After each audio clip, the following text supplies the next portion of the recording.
बिस्मिल्लाहिर्रहमानिर्रहीम।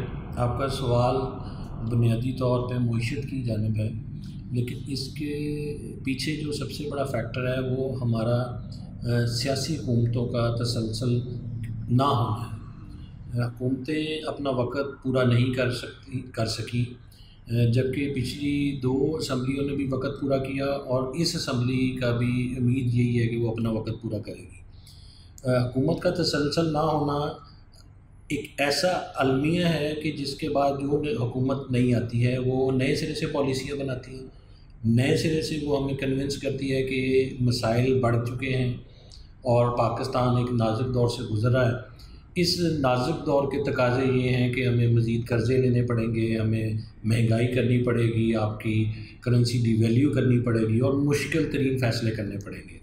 ये एक तसलसल है जो कि पिछले कई सालों से हम देख रहे हैं और इसका ये नतीजा है कि हर आने वाली हुकूमत के जो फ़ैसले हैं वो लोकल इकॉनमी और लोकल इंडस्ट्री के ऊपर मसाइल का बोझ बढ़ा रहे हैं और उसके नतीजे में इकॉनमी नीचे जा रही है। लोगों की इस्तिताअत जो है ख़रीदारी की, इस्तिताअत उनको कारोबार बढ़ाने की, इस्तिताअत टैक्स कंट्रीब्यूशन की वो कम से कम होती जा रही है। मेरा ये ख़्याल है कि अब हमें ज़रूरत है कि हम एक मईशत के ऊपर एक डायलॉग करें, उसमें सियासी तंजीमें, ट्रेड बॉडीज़ और हम सब लोग बैठ के इसके ऊपर एक मुत्तफ़िक़ा फ़ैसला करें कि जो कौमी अहमियत के प्रोग्राम हैं, जिसमें डैम है, जिसमें प्राइवेटाइजेशन है, जिसमें इंपोर्ट्स हैं, जिसके ऊपर लोकल इकॉनमी है, एक्सपोर्ट्स हैं, एग्रीकल्चर है, जो भी हमारे कौमी अहमियत के फ़ैसले हैं हम उनको इत्तफ़ाक़ तय कर लें और फिर किसी भी पार्टी की हुकूमत हो और वो कितनी मुख्तसर हो या कितनी लंबी हो,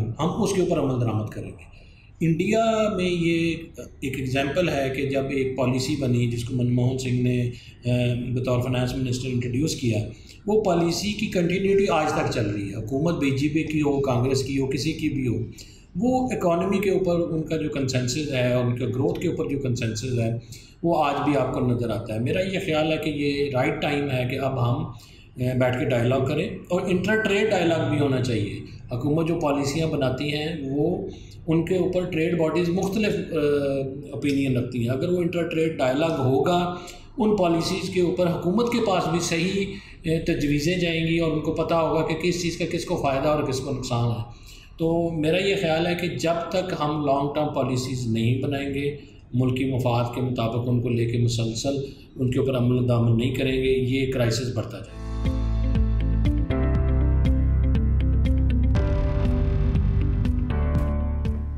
देखिए, ये जो फ़ैसला है जिसको हुकूमत ने तो इस नुक्ता नज़र से ये बात की है कि ये मुश्किल फ़ैसला था और कड़वा फ़ैसला था, लेकिन मैं ये समझता हूँ कि ये पिछले हुकूमत के कई फ़ैसलों का तसलसल है जिसमें एक कॉन्सेप्ट डेवलप हुआ था कि हमें बैलेंस ऑफ पेमेंट को करने का तरीक़ाकार यही है कि इंपोर्ट को मिनिमाइज़ किया जाए। इस फ़ैसले के नतीजे में पिछली हुकूमत ने भी बहुत सारी इंडस्ट्रीज़ को डेवलप किया और बहुत सारी चीज़ों को के ऊपर ड्यूटियाँ बढ़ाई या आरडी लगाई या उनके ऊपर उनकी वैल्यू को चेंज किया। जिन प्रोडक्ट की पाकिस्तान में इंडस्ट्री है और पाकिस्तान में पोटेंशियल है, ये वहाँ पे तो ये बहुत सूदमंद फ़ैसला है, लेकिन जिनकी आपकी इंडस्ट्री नहीं है और आप की लोकल कंजम्पशन मौजूद है, वहाँ पे ये काउंटर प्रोडक्टिव हो जाता है। ये इन्फ्लेशन को जन्म देता है, ये स्मगलिंग को जन्म देता है और इससे मसाइल आपके और बढ़ते हैं। मैं ये समझता हूँ कि ये फ़ैसला जल्दबाजी में फ़ैसला है, इसके ऊपर ऑलरेडी मुख्तलिफ़ तंजीमों ने बात शुरू कर दी है और मैं दूसरी बात ये भी है कि ये जो फ़ैसला है ना, फंडामेंटली भी इसकी स्पिरिट चैलेंज हो जाती है। देखें, आप अपने मुल्क में जिन मुल्कों की मसनूआत को बैन करेंगे और आप कोशिश करेंगे उन्हीं मुल्कों को आप अपनी मसनूआत भेजें, तो उनकी जो सोच होगी वो आपके बारे में फिर तब्दील होगी। अगर उन्होंने इसी तरह के मैयर्स लेने शुरू कर दिए, उन्होंने आपकी इंपोर्ट्स के ऊपर ड्यूटीज़ लगा दी, जैसे यूरोपियन यूनियन की बहुत सारी प्रोडक्ट पाकिस्तान में आती हैं, अगर उन्होंने आपके ऊपर रेगुलेटरी ड्यूटीज़ और इस किस्म के स्टेप लेने शुरू कर दिए तो आप को लेने के देने पड़ जाएंगे। मेरा ये ख़्याल है कि ये फ़ैसला इसको रिव्यू करना चाहिए, इसमें एनालिसिस करना चाहिए कि आपके मफाद में क्या चीज़ें हैं। दूसरी चीज़ ये है कि ये शॉर्ट टर्म फ़ैसला है, ये लॉन्ग टर्म सस्टेन ही नहीं कर पाएगा। तो ऐसे फ़ैसलों से इज्तनाब करना चाहिए कि जो लॉन्ग टर्म सस्टेन नहीं कर सकते। आपका चैलेंज क्या है? आपकी तो मेजर जो इंपोर्ट है वो ऑयल की हैं, जो मेजर इंपोर्ट हैं वो जिन चीज़ों के ऊपर उनके लिए तो आपने कोई डिसीजन लिए ही नहीं है। आप उसके हवाले से क्या फ़ैसला करेंगे? आप उनको सस्ता कहाँ से ख़रीदेंगे? आप उनकी कंजम्पशन को बेहतर कैसे करेंगे?